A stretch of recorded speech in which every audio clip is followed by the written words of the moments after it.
श्यामा श्याम हो धनी धाम हो, तेरे चरणों में मेरा प्रणाम हो, तेरे चरणों में मेरा प्रणाम हो। श्यामा श्याम हो धनी धाम हो, श्यामा श्याम हो धनी धाम हो, तेरे चरणों में मेरा प्रणाम हो, तेरे चरणों में मेरा प्रणाम हो।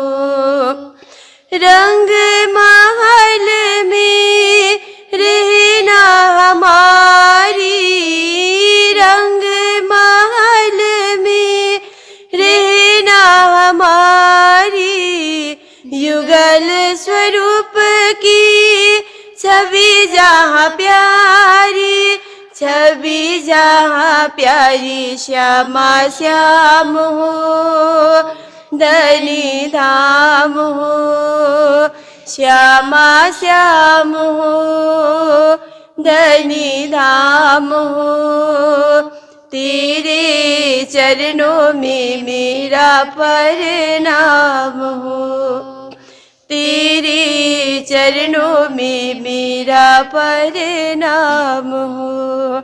मूल मिलावा खिलवत खाना, मूल मिलावा खिलवत खाना, पर आत्म का असल ठिकाना, असल ठिकाना। श्यामा श्याम हो धनी धाम हो, श्यामा श्याम हो धनी धाम हो, तेरे चरणों में मेरा प्रणाम हो, तेरे चरणों में मेरा प्रणाम हो। सतगुरु वन पिया आप पधारी, सतगुरु वन पिया आप पधारी, पर आत्म की किए उजियारी, किए उजियारी। श्यामा श्याम हो धनी धाम हो, श्यामा श्याम हो धनी धाम हो, तेरे चरणों में मेरा प्रणाम हो, तेरे चरणों में मेरा प्रणाम हो।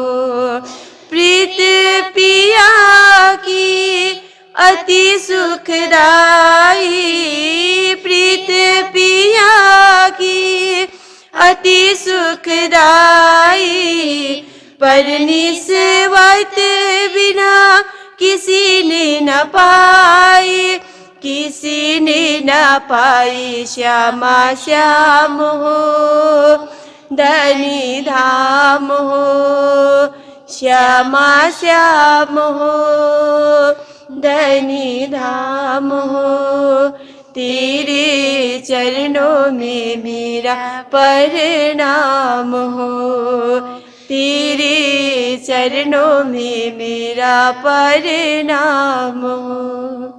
बोले श्री प्राणनाथ प्यारे की जय।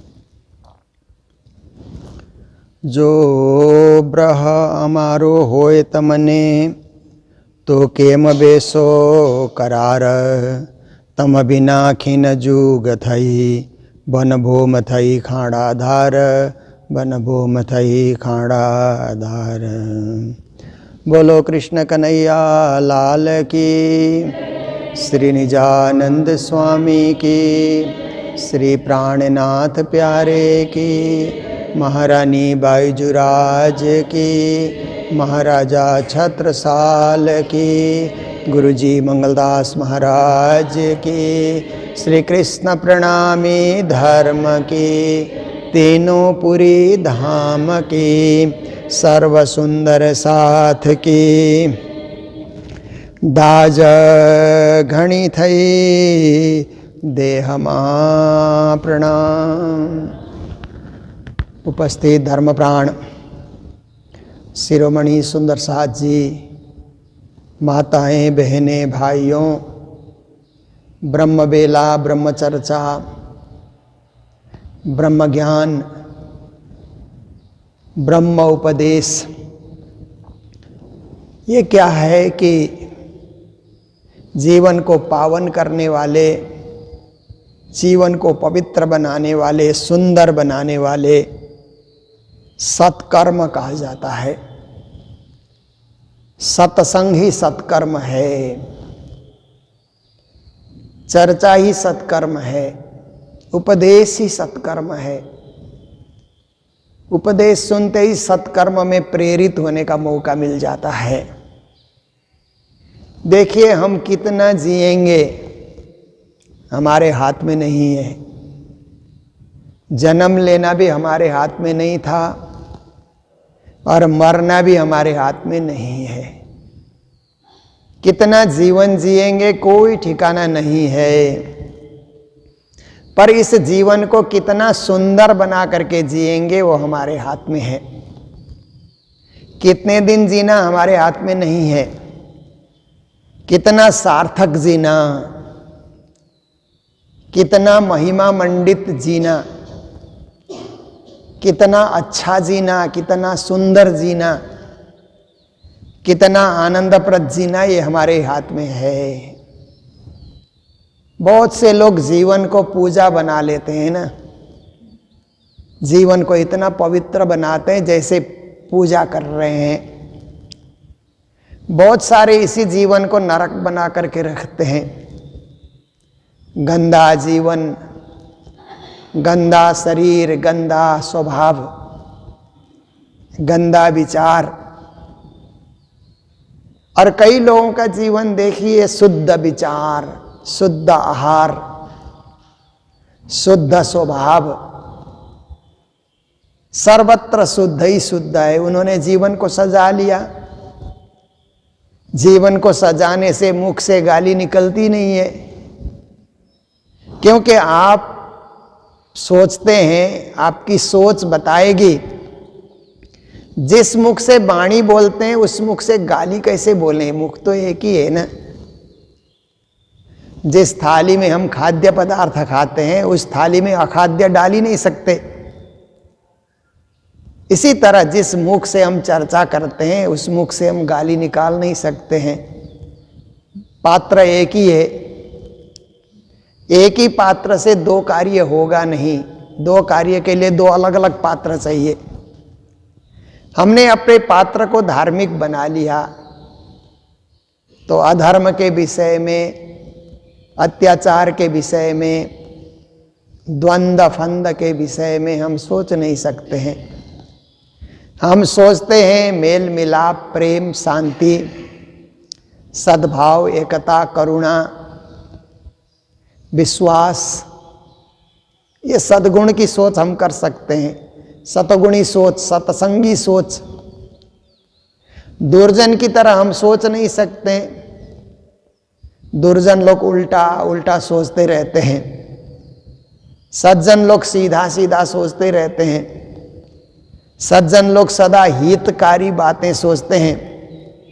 दुर्जन लोग अहितकारी बातें, अनर्थ की बातें, अनावश्यक बातें दुर्जन सोचते हैं। इसलिए हमें सज्जन होने की शिक्षा वाणी देती है।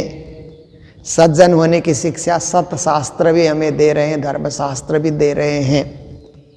और इसी वाणी के अनुयायी बन करके हम जीवन को सजा रहे हैं। सुंदर साथ जीवन को इतना सुंदर हमने बना लिया।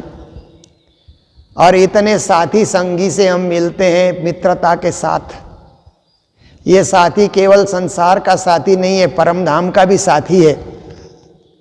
ऐसा सोच करके संगठन को अच्छा बनाए रखना, संगठन को विभाजित होने ना देना, संगठन को सजाए रखना और सुधारे रखना, संगठन को सदा सदा गठित रखना, उसको, ये जीवन को सजाने से ही संभव होता है। जीवन को बिगाड़ देने से कुछ नहीं होता है। इसलिए जितने दिन भी हम जिए, अच्छा जिए, सुख से जिए, आनंद से जिए, हंसते हुए जिए। एक दिन मरना है करके आज से रोना शुरू कर देंगे तो जीवन निरर्थक हो जाएगा। वो तो है ही है, एक दिन जाना है, सब गए, हमें भी जाना है, परंतु जब तक हम हैं तब तक हम हंसते हंसाते रहेंगे, तब तक हम सेवा करते रहेंगे, सत्संग करते रहेंगे, जीवन को सजाते रहेंगे। जैसे फूल फूलने के बाद मुरझा जाना है, ऐसे करके आप पानी डालना छोड़ दें तो फूल तो आज खिलेगा, कल मुरझा जाएगा। पर पानी डालते रहेंगे तो आज खिला हुआ फूल महीना भर भी खिला हुआ रह सकता है। उसको कुछ जल डालने की जरूरत है ना। ऐसे ही जीवन में सकारात्मक सोच हम विकसित करते रहेंगे तो जीवन सदा सजा हुआ रहेगा, जीवन सदा स्वच्छ और पवित्र बना रहेगा। तो हम लोग सुन रहे हैं उन गोपियों की चर्चा जिन्होंने अपने जीवन को सजाया 5000 साल पहले, बल्कि उससे भी पहले 5248 साल पहले कृष्ण का आगमन हुआ। गोपियां उससे पहले आई थी। तब से गोपियों ने अपने जीवन को सजाया, सजाती रही, सजाती रही। उनके सजे हुए जीवन को देख करके कृष्ण इतना प्रफुल्लित हो गए कि रास के लिए उन्होंने आमंत्रण किया, रास में सम्मिलित किया, रास का रसपान कराया, विविध लीलाओं का अवलोकन कराया, लीला करने का मौका दिया, खुद भी नाचे, उनको भी नचाया, खुद भी हंसे, उनको भी हंसाया। और हर तरह की लीला दिखाने के बाद अब रास समाप्ति की ओर है, पूर्णाहुति की ओर है।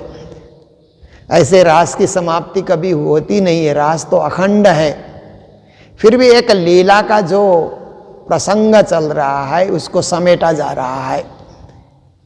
तो रास पूर्ण होने के बाद, झिलना के बाद, जलपान के बाद सखियां कृष्ण के करीब बैठी हुई हैं और परस्पर बातें हो रही है, परस्पर चर्चा हो रही है, परस्पर वार्तालाप हो रही है। यही प्रसंग हम लोग सुन रहे हैं। तो अंतर्ध्यान के प्रसंग में ही सखियां अभी टिकी हुई हैं। दाज घणी थई देहमा लागी काल जड़े झाल, हे श्री कृष्ण।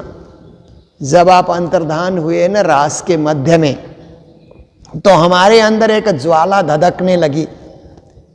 मन में एक विरह की ज्वाला बहुत पीड़ित करने लगी। एक कवि ने कहा है ना, एक हुक्सी दिल में उठती है, एक दर्द जिगर में होता है, मैं उठ उठ कर रोता हूं जब आलम सारा सोता है। कवि कहता है कि एक पीड़ा की हुक दिल में उठती है और दिल में एक दर्द का अनुभव होता है, और रात को मुझे नींद नहीं आती। जब आलम मतलब दुनिया सारा सोया हुआ रहेगा तो मैं उठ उठ कर रोता हूँ, विरह करता हूँ, व्याकुल होता हूँ। कवि ने किसी भी अर्थ में कहा हो, हम इसको परमात्मा और उनके भक्तों में उतार करके देख सकते हैं। तो गोपियों का हाल भी यही है। अंतर्धान की घड़ी में एक विरह की ज्वाला धधक रही है, शांत नहीं होती है। जब तक कृष्ण नहीं मिलेंगे वो ज्वाला कभी बुझने वाली नहीं है। तो दाज घनी थई देह मां, शरीर में वो जलन बढ़ी हुई, बहुत ज्यादा जलन, दाज वो ज्वाला अंदर ही अंदर जला रही है। लागी काल जड़े झाल, और वो ज्वाला इतनी जबरदस्त बन गई कलेजे को भी जलाने लगी, अंग अंतर अंग को जला रही है।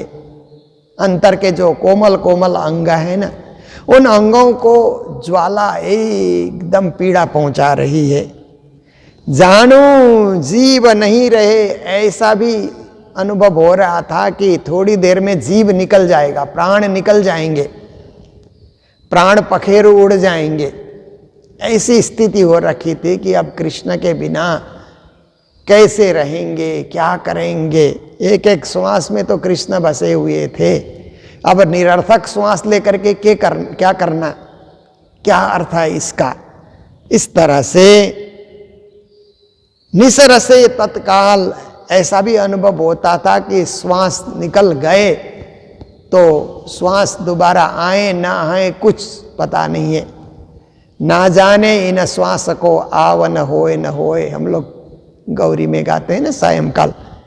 श्वास निकल गया, वो लौट करके आए ना आए कोई भरोसा नहीं है। इसी जिंदगी इतने में हम जी रहे हैं। श्वास निकालना, श्वास लेना, श्वास निकालना, श्वास लेना।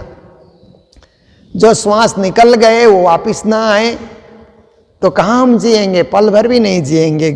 तो गोपियाँ कहती है, हे श्री कृष्णा, हमारी भी ऐसी स्थिति हो गई थी, तो तत्काल देह छूट जाएगा, ऐसी स्थिति हो गई। एबो ब्र खमीरयो मैं जोयूं जीव निनाल। इतना विरह सहन करते रहे हम लोग, और हमारे अंदर जो जीव चेतना है, जीवात्मा है, उसका जुड़ाव तो आपसे ही है, उसका संबंध तो आपसे ही जुड़ा हुआ है।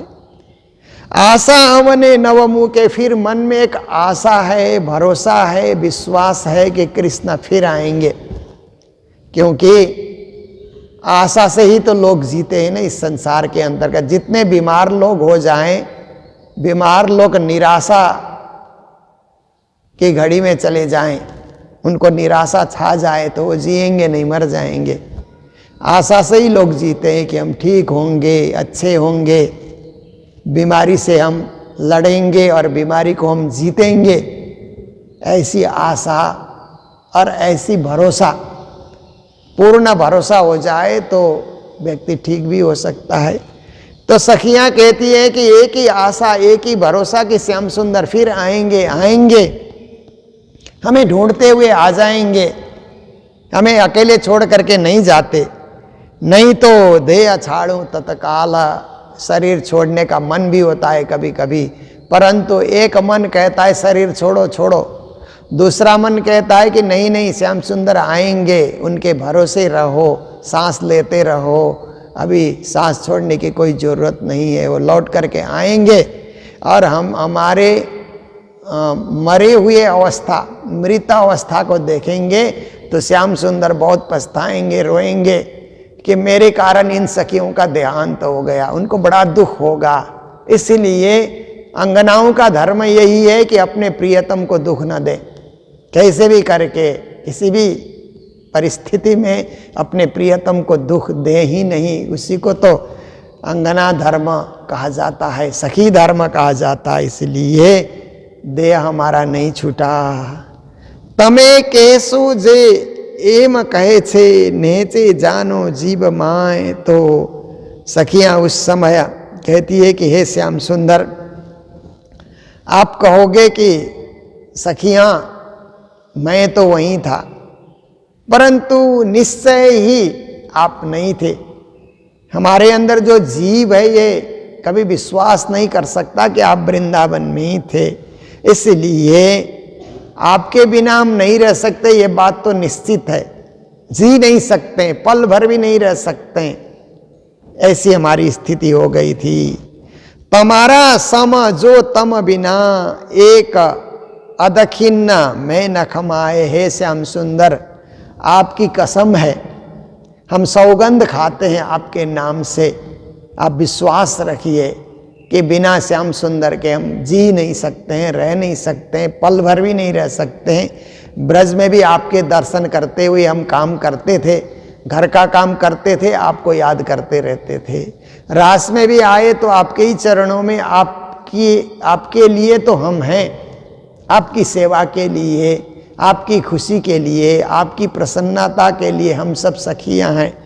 इसलिए हम सौगंध खाते हैं यहीं पर कि श्याम सुंदर तमारा सम, आपके नाम से सौगंध खाते हैं, कसम खाते हैं कि आपके बिना हम नहीं रह सकते, ये विश्वास रखिए।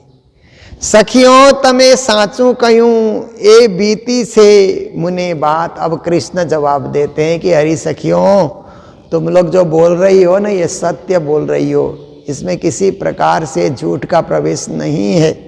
तुम लोगों ने झूठ का सहारा नहीं लिया, सत्य सत्य वचन तुम लोग बोल रही हो। सो मैं जानता हूँ कि सच एक ही होता है, सच अपरिवर्तनीय होता है।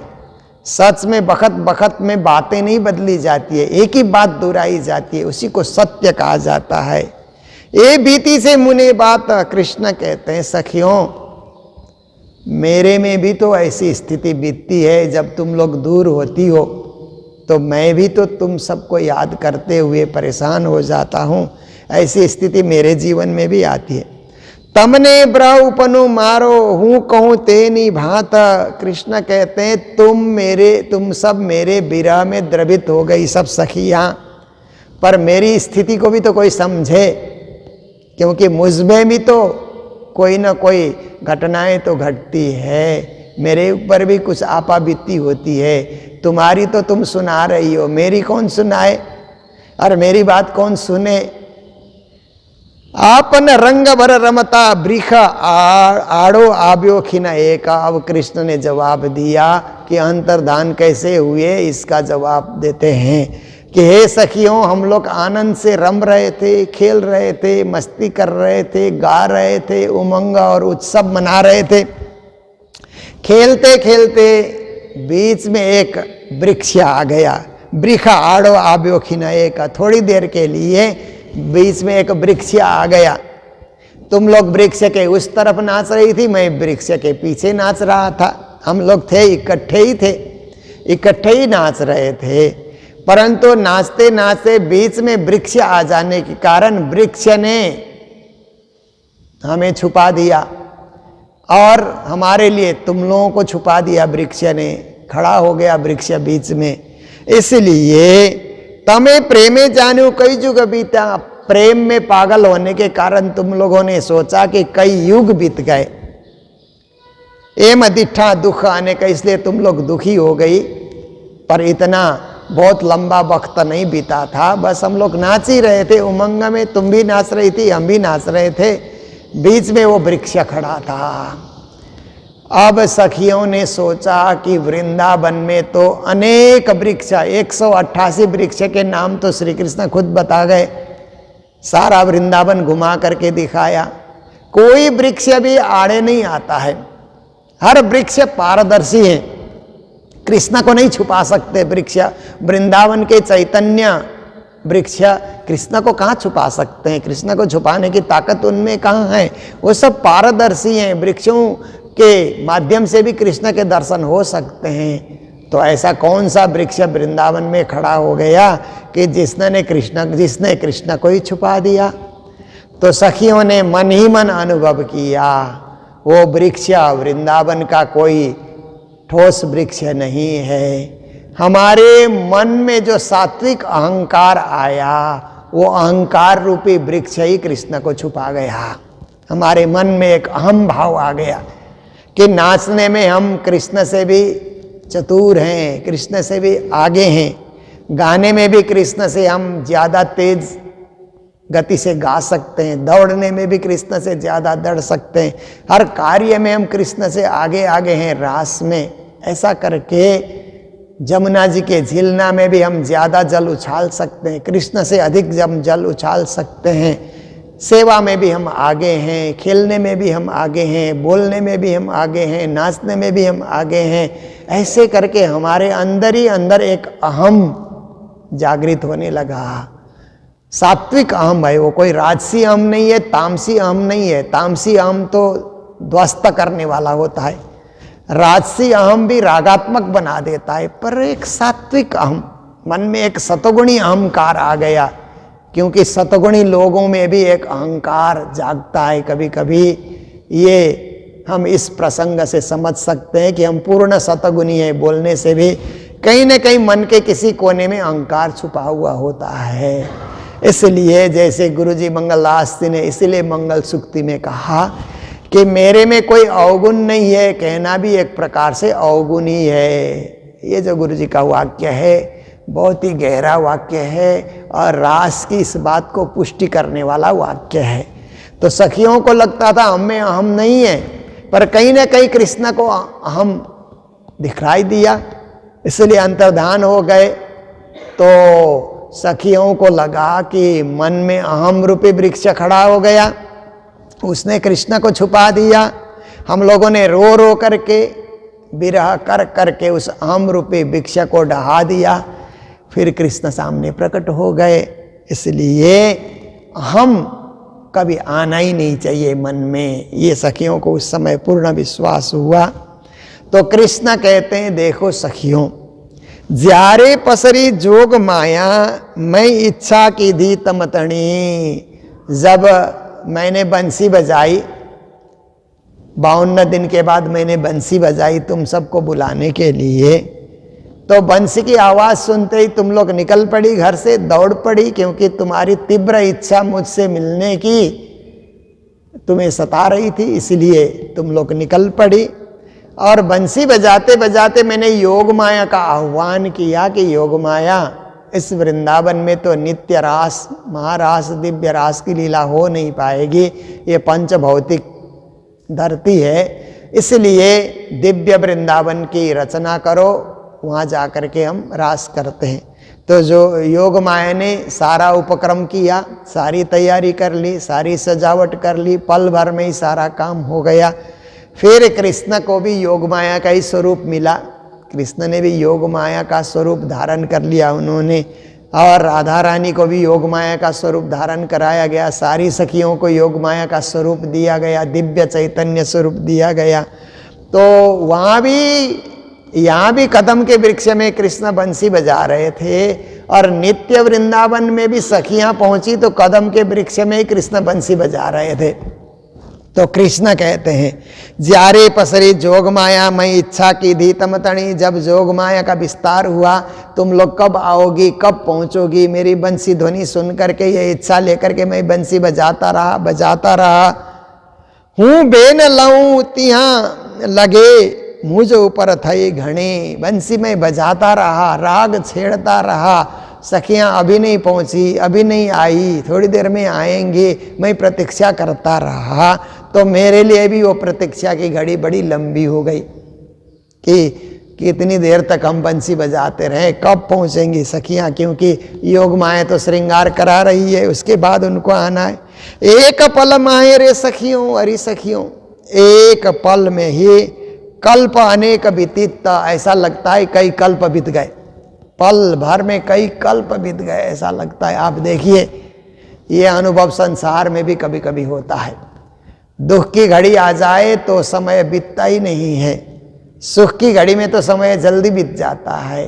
कभी कभी संसार में देखिए कि ट्रेन लेट हो जाए तो ऐसा लगता है कि समय बीतता ही नहीं ट्रेन में, ऐसे हम लोगों को अनुभव होता है। कभी कभी हवाई जहाज़ में लंबी दूर की फ्लाइट में आप जाएंगे तो थोड़ी थोड़ी देर में घड़ी देखते रहिए, समय बीतता ही नहीं है, कैसे समय बिताएं। तो संसार में भी कभी कभी ऐसा होता है कि जैसे रात को नींद जल्दी खुल गई, आपको मान लो आप 10 बजे सोए और 1 बजे नींद खुल गई, नींद आती नहीं तो रात निकालना बड़ा मुश्किल हो जाता है, पल पल निकालना कठिन हो जाता है, बिना नींद के कैसे रात निकालें। तो संसार में भी कुछ कुछ अनुभव ऐसा होता है कि एक एक पल एक एक कल्प के समान हमको लंबा अनुभव होता है। कृष्ण कहते हैं कि मुझे भी ऐसा ही अनुभव हुआ सखियों, जब तुम घर से निकली और मेरे चरणों तक आई, उस बीच में जो समय लगा ना, वो मेरे लिए भी बड़ा लंबा समय अनुभव होता था। पल पल में राह देख रहा था, कब सखियाँ पहुँचेंगी, कब आएंगी, कब मेरे चरणों में पहुँचेंगी। तो ए दुख मारो जीव जाने, सखी प्रेम तणी ए रीता। उस समय मुझे भी दुख हुआ, बिछोड़ का दुख मुझे भी अनुभव हुआ, एक मन में तड़प रही मेरे मन में भी। तो मेरा जो जीव है, अंतर जो चेतना है, उस चेतना को पीड़ा हुई उस समय कि जल्दी आना चाहिए सखियों को। सखी प्रेम तणी ये रीत, ये प्रीत की रीत है। जहाँ प्रेम होता है ना, तो प्रेम की रीत में यही सब होता है कि प्रेमी जन एक दूसरे से दूर होना नहीं चाहते हैं, और दूर कभी हो गए तो कब करीब हो जाएं, कब मिलें। जैसे हम लोग भी सुंदर साथ से हमारा प्रेम हो जाता है, तो ऐसे सुंदर साथ से कब मिले, कहाँ कोई मेला लगे, कोई उत्सव हो, कोई पूजा पाठ हो, कोई पारायण हो, ताकि हम सुंदर साथ से मिलें, सुंदर साथ से प्रणाम प्रणाम कह करके आपस में हम हाथ जोड़ते रहें, गले मिलें, साथ बैठ कर के प्रसाद पाएं, साथ बैठ कर के भजन गाएं, साथ चलें। ये क्या है, एक प्रेम की रीत हमारे अंदर जाग जाती है। प्रीत रीत रतिपति अखंडित पांचमी भूम विश्राम, हम लोग प्रभाती में गाते हैं ना। तो प्रीत की रीत, ये प्रेम की रीत, प्रेम तणी ये रीत, प्रेम की रीत बिछोड़, प्रेम की रीत में बिछोड़ शब्द नहीं होता है, वियोग बिछोड़ ये शब्द उसमें है नहीं। कभी ये शब्द आकर के खटकते हैं ना, जैसे आप देखिए कि एकदम बढ़िया रास्ता है ना, पीच रोड कहते हैं ना, पीच रोड में कहीं भी कोई खड्डे नहीं होते हैं, कहीं भी कोई पत्थर के टुकड़े नहीं होते हैं, एकदम गाड़ी बहुत बढ़िया ढंग से वहाँ पर चलती है। पर कदाच उसमें कोई पत्थर का टुकड़ा आ गया तो गाड़ी उछलती है ना, तो खड्डा कहीं छोटा मोटा भी आ गया तो गाड़ी वहाँ पर क्या है कि कुछ ना कुछ उछल करके कुछ ना कुछ गाड़ी जो है परेशानी पैदा करती है। तो ऐसे ही कभी कभी जीवन में दुख की घड़ी, दर्द की घड़ी, वेदना की घड़ी, तड़प की घड़ी कभी जीवन में आ जाए तो जीवन दुखदाई बन जाता है। पर क्या है कि प्रेम की रीत में ऐसे खड्डे आने नहीं देना, ऐसे गांठ आने नहीं देना, ऐसे टुकड़े पत्थर आने नहीं देना, संभल संभल कर चलना है ताकि प्रीत की रीत निभे, पालन हो, अच्छी तरह पालन हो। और परमात्मा से प्रीति हमने जोड़ी, आत्मा की प्रीति परमात्मा से हमने जोड़ी है, तो वो तो एकदम अखंड रीत से उसको प्रवाहमान करना चाहिए, कभी उस प्रेम की रीत को भंग नहीं करना चाहिए। सुबह उठ करके पूजा करते हैं तो करते ही रहें, छोड़े नहीं, निज नाम का जाप करते हैं करते ही रहें, उससे विचलित न हो। यही तो प्रीत की रीत है, इसी को प्रेम लक्षणा भक्ति कहा जाता है। जिसने अपने लक्षण को ही प्रेम से परिपूरित कर लिया, वो अपनी सेवा से कभी विचलित नहीं हो सकता है, कभी विमुख नहीं हो सकता है। तो देखिए यहाँ तक आज का प्रसंग है। कल हम लोग रास की समाप्ति की ओर जाएंगे। 46 चौपाई का ये प्रकरण है, तो कुछ चौपाइयाँ अभी बची है, 38 चौपाई तक हम लोग पहुँच चुके हैं। तो हम लोग नित्य निरंतर लगभग 153 दिन से हम लोग रास सुन रहे हैं। इसी तरह हम लोगों ने प्रकाश को सुना, कलश को सुना, परिक्रमा सागर श्रृंगार खिलवत को हमने सुना, रास की चर्चा प्रारंभ की, तो 153 दिन हो गए हैं जैसा मुझे आभास होता है। तो कल हम रास को पूर्ण करेंगे, फिर आगे षठ ऋतु में हम लोग प्रवेश करेंगे, क्योंकि रास और षठ ऋतु का बड़ा अच्छा तालमेल है, इसलिए हम लोग उसमें प्रवेश करेंगे। तो आज का समय हो गया, चौपाई यहीं दोहराने जा रहे हैं। आज के दिन मंगलधाम में राजभोग और भंडारे की सेवा कालिम्पोंग निवासी निखिल गर्ग पवन स्टोर परिवार के ओर से अपनी सुपुत्री राजश्री गर्ग के जन्म उत्सव पर प्रदान किया गया है। तो पवन स्टोर और सपरिवार को बहुत बहुत शुभकामनाएं, और का राजश्री को भी मंगल बधाई प्रदान करते हैं। और इसी तरह सिंगताम से हमें सेवा आई है कि राजभोग और भंडारे की सेवा सिक्किम निवासी तुलसी छेत्री के जन्मदिन के शुभ अवसर पर परिवार की ओर से और तुलसी छेत्री जी स्वयं की ओर से भंडारे की सेवा आई है। उनको भी जन्मदिन के अवसर पर बहुत बहुत बधाई, मंगल बधाई प्रदान करते हुए हम लोग प्रसंग को विराम दे रहे हैं। बोलो सतगुरु महाराज की, श्री प्राणनाथ प्यारे की, सर्व सुंदर साथ की। एका पल माहिर सखियों, कल्प अनेका बीतीता ए दुख मारो जीव जाने सखी प्रेम तणी ए रीता सखी प्रेम तणी ए रीता। बोलो श्री प्राणनाथ प्यारे की, श्री धाम के धनी की प्रणाम। पिया तुम हो तैसी कीजियो, मैं अर्ज करूं मेरे पियू जी। हम जैसी तुम जिना करो, मेरा तलफ तलफ जाए जीव जी। जीवड़ा तो जीवे नहीं, क्यों मीटे दिल की प्यास जे। तुम बिना मैं कि न सो कहो पिया, तुम हो मेरे आस जी। आस बिरानी तो करो पिया, जो कोई दूसरा हो ये जी। सब विधा पिया जी समारथ दीना, रहना दत्त रोय रोय जी। जन्म आने जो होते पिया, सो तुम देखते किए जी।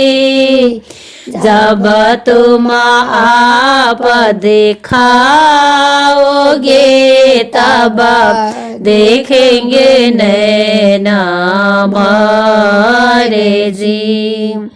एते पुकार पिया सुन के, आवाड़िल करो तुम जीन जी। क्षण क्षण खबर ले जियो, मैं अरज करो दुल्हीन जी। इतने अरजा मैं तो करो पिया, आड़े भाई अंतराय जी। सो आड़े अंतराय टाल के, दुल्हा लीजिए कंठ लगाए जी। कंठ लगाए कंठ सो पिया, कीजिए हास विलास जे। वार न जाए श्री इंद्रावती पिया, राखो कदमों के पास जी। तुम दुल्हा मैं दुल्हीन पिया, और न जानो बात जे। इसका सो सेवा करो पिया, संगो साक्षात जी। सदा सुख दाता धाम धनी, में कहो इन बात जी। श्री महामते जुगल स्वरूप परवरे, अंगना बलि बलि जात जी। सदा सुख दाता धाम धनी, में कहो इन बात जात जे श्री महामते जुगाला स्वरूप परवारी अंगना बलि बलि जात जी पिया तुम तैसी कीजियो मैं आराज करो मेरे पीऊ जी मैं आराज करो मेरे दानी जी। सच्चिदानंद गुरुदेव की जय।